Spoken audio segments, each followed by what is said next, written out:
আমি যেখানে 13-14 ঘন্টা করে সোশ্যাল মিডিয়াতে অ্যাডিক্টেড ছিলাম, সেখানে আমি 11-12 ঘন্টা করে পড়াশোনা শুরু করি। এই ভুলের কারণে 3-4 নাম্বারের জন্য আমার জিপিএ 5টা ছুটে যায়। যারা এতদিন বইয়ের একটা ওয়ার্ডও ঠিক মতো পড়ো নাই, তারাও যদি এই 14 দিন ভালো মতো পড়তে পারো, তাহলে তোমাদের জন্য জিপিএ 5 পসিবল। আমি মনে করছিলাম আমি কমন পাবো না, কিন্তু আমি সেখান থেকেই কমন পাইছি।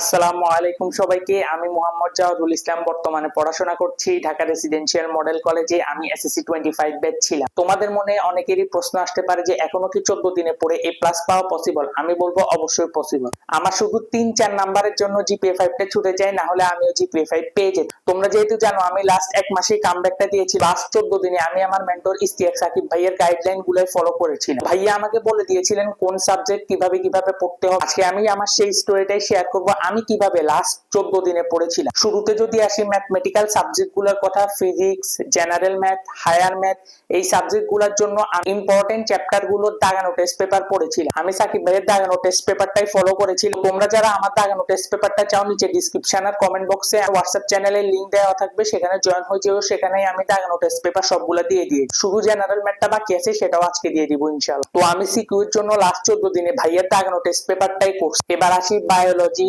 সমাজ, বাংলা, আরবি এগুলা কিভাবে পড়ছি। যেহেতু লাস্ট মোমেন্ট ছিল, তো ভাইয়া আমাকে বলছিলেন যে যেহেতু লাস্ট মোমেন্ট, এখন গাইড পড়ার টাইম নেই, তুমি মেন বইটাই ভালো করে পড়ে যাও। এই সাবজেক্ট গুলোর জন্য আমি একটা কাজ করছিলাম যে আমি মেন বই রিডিং দেওয়ার পরে এই সাবজেক্ট গুলোর গাইডে যেতাম, তারপর ওখান থেকে 30 থেকে 35টা সিকিউ রিডিং পড়তাম।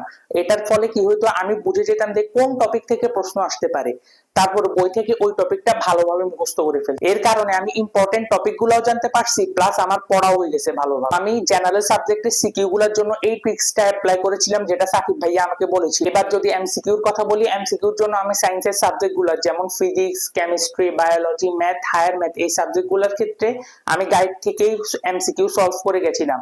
আমি যেহেতু সায়েন্স বেকারের এমসিকিউ কোর্সটাতে ছিলাম, তো ওই কোর্সের এমসিকিউ ক্লাসগুলো করতাম, তারপরে আমি গাইডে এসে নিজে নিজে সলভ করতাম এমসিকিউ। যেখানে আটকে যেতাম আমি আবার ভাইয়ের ক্লাসগুলো রিপিট করতাম। এমসিকিউ সলভ করার ক্ষেত্রে আমি একটা জিনিস করে রাখতাম, যেটা ভাইয়া আমাকে শিখিয়েছিলেন, যে যেগুলা কঠিন সেই এমসিকিউ গুলা, যেগুলো আমি করতে বারবার আটকে গেছি সেই এমসিকিউ গুলা, আর ইম্পর্টেন্ট এমসিকিউ যেগুলো বারবার রিপিট হয়, এই 3 টাইপের এমসিকিউ আমি দাগাই রাখতাম। এর ফলে কি হতো, 300 থেকে 350 এমসিকিউ থেকে 40 থেকে 50টা এমসিকিউ হয়ে যেত। তো এই 40-50টা এমসিকিউ আমি পরীক্ষার আগের দিন রিভাইজ দিয়ে গেছি। আর বাংলা, সমাজ, আরবি এগুলোর ক্ষেত্রে আমার একটু প্রবলেম হয়েছিল, কারণ যেহেতু আগে গাইড পড়ি নাই, তো এখন গাইড পড়ার তেমন একটা টাইম ছিল না।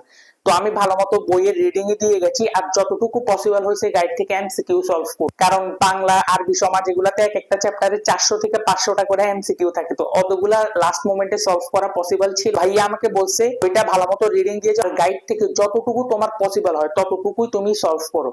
তো আমি এই কাজটাই করছিলাম। জেনারেল সাবজেক্টে আমি এমসিকিউ তেমন একটা ভালো প্রিপারেশন নিতে পারিনি, বাট সায়েন্সের সাবজেক্ট গুলোর এমসিকিউ আমি খুব ভালোভাবে প্রিপেয়ার ছিলাম। এবার ক খ আর এসকিউর কথা যদি বলি, আমি এগুলা মুখস্থই করে গেছিলাম। ভাইয়া আমাকে বলেছিলেন যে যেহেতু লাস্ট মোমেন্ট, এখন যদি এত কনসেপ্ট ক্লিয়ার করি ক্লাস করতে, তাহলে অনেক টাইম নষ্ট হবে। ভাইয়া আমাদেরকে শিখিয়েছিলেন যে তুমি মুখস্থ করে যাও, তুমি ইনশাআল্লাহ কমন পাই যাবে। গাইডের লাস্টে যে ক খ গুলা থাকতো, ওগুলাই আমি ভালো মতো মুখস্থ করে যেতাম। এর ফলে আমি পরীক্ষাতে কম না পাইছি আর লিখে আসতে পারছি। আমি কিন্তু মুখস্থ করার পর ওগুলা লিখতাম, কারণ মুখস্থ করার পর আমি মাঝে মধ্যে ভুলেও যেতাম, তো সেজন্য সেগুলো লিখে লিখে প্র্যাকটিস করতাম। এর কারণে আমার ভালোভাবে মুখস্থ হতো। এবার ইংলিশের কথা যদি আসি, ইংলিশে আমি জাস্ট শুধুমাত্র মডেল কোশ্চেন সলভ করে গেছি এই লাস্ট 14 দিন। ভাইয়া আমাদেরকে বলেছিলেন যে তোমরা যদি এই লাস্ট মোমেন্টে রুলস ধরে ধরে গ্রামার করতে যাও, তাহলে তোমাদের অনেক টাইম যাবে আর তোমাদের প্রিপারেশনটাও ভালো হবে। তো আমাদেরকে তিনি বলেছিলেন যে তোমরা মডেল কোশ্চেনই ভালোভাবে সলভ করে। তো আমি কি করতাম, একটা খাতা কলম নিতাম আর একটা মডেল কোশ্চেন নিতাম, তো মডেল কোশ্চেনটা সলভ করতাম। আমি বলে রাখি, ইংলিশ ফার্স্ট আর সেকেন্ডের ক্ষেত্রে জাস্ট ফার্স্ট পার্টটাই সলভ করতাম, রাইটিং পার্ট গুলা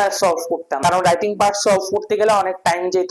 তো এরকম করে সলভ করার পরে আনসার দেখে দেখে আনসার মিলাইতাম, তারপর নিজেই নাম্বারিং করতাম। বেশি পেতাম না, 20 পেতাম, 21 পেতাম, 25 পেতাম, বাট এটা আমাকে এক্সাম হলে অনেক অনেক হেল্প করছে। আমি ওখান থেকে সারপ্রাইজিংলি হুবহু কমন পাইছি। আমি নিজেও শক ছিলাম, কি রে এখান থেকে কিভাবে আমি কমন পাই। আমি যে স্কুলগুলো সলভ করে গেছি বা যে বোর্ড গুলো সলভ করে গেছি, সেখান থেকে আমি কমন পাইছিলাম। লাস্ট মোমেন্টে আমি ইংলিশটা এভাবে, কারণ যেহেতু এত রুলস পড়ার টাইম ছিল না, আমি মডেল কোশ্চেন সলভ করে গেছি। এবার আসি বাংলা আর ইংলিশ রাইটিং পার্টের ক্ষেত্রে কি করছি, আমি সায়েন্স বেকারির সাজেশনটাই ফলো করছি। ওখানে যে প্যারাগ্রাফ, রচনা, কম্পোজিশন এগুলা দেখে যেতাম, আর ফরম্যাটটা দেখে যেতাম কিভাবে লিখতে হয়।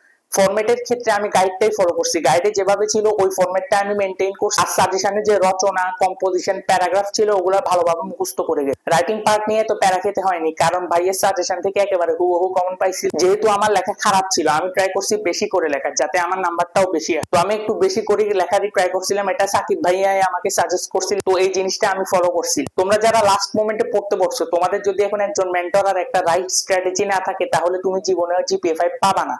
কারণ তোমার কাছে এখন অগোছালো মনে হবে, কোনটা পড়বা কোনটা রাখবা, তুমি জানো না কোনটা ইম্পর্টেন্ট আর কোনটা ইম্পর্টেন্ট। সেজন্যই যারা লাস্ট মোমেন্টে পড়তে বসছো এবং জিপিএ 5 পেতে চাও, তাদেরকে আমি অবশ্যই সাজেস্ট করবো টিম তাণ্ডব কোর্সটা নেওয়ার জন্য। কারণ সামান্য কটা টাকার জন্য তুমি জিপিএ 5 মিস করবে, সামান্য কটা টাকা তোমার জিপিএ 5 থেকে বেশি মূল্যবান হয়ে গেছে। তো আমি নিচে ডিসক্রিপশন আর কমেন্ট বক্সে সায়েন্স বেকারির ফেসবুক পেজের লিংক দিয়ে দিব, তোমরা সেখানে মেসেজ দিয়ে আমার নাম বললে কিভাবে টিম তাণ্ডব কোর্সটা নিবে সেটা তোমাকে বলে দিই। আমি লাস্ট 14 দিনে এভাবেই সব সাবজেক্টের প্রিপারেশন গুলা নিছি, কিন্তু সব সিলেবাস শেষ করতে পারিনি, কারণ ফুল সিলেবাস কমপ্লিট করা পসিবল না, আর ফুল সিলেবাস থেকে কোশ্চেন হয়ও না। বইয়ের 20% টপিক থেকে 80% কোশ্চেন। তো ভাইয়া যেগুলো বলে দিয়েছিলেন, যেভাবে বলে দিয়েছিলেন, ওই সাজেশনস গুলাই ফলো করছি। লাস্ট মোমেন্টে তোমরা যারা কম পড়ে জিপিএ 5 পেতে চাও, তারা চ্যানেলটাকে অবশ্যই সাবস্ক্রাইব করে রাখবা, কারণ লাস্ট মোমেন্টে কিভাবে কোনটা পড়লে তুমি জিপিএ 5 পেতে পারবা সেই টিপস এন্ড ট্রিক্স আমি যাওয়ার নিয়ে আসবো। তো চ্যানেলটাকে অবশ্যই সাবস্ক্রাইব করে দিও, না হলে তুমি মিস করো। নিচে ডিসক্রিপশন আর কমেন্ট বক্স থেকে আমার হোয়াটসঅ্যাপ চ্যানেলে জয়েন হয়ে যাইও, সেখানে আজকে আমি জেনারেল ম্যাথের দাগ নোটিস পেপারটা দিয়ে দিই। দেখা হবে নতুন কোনো ভিডিওতে।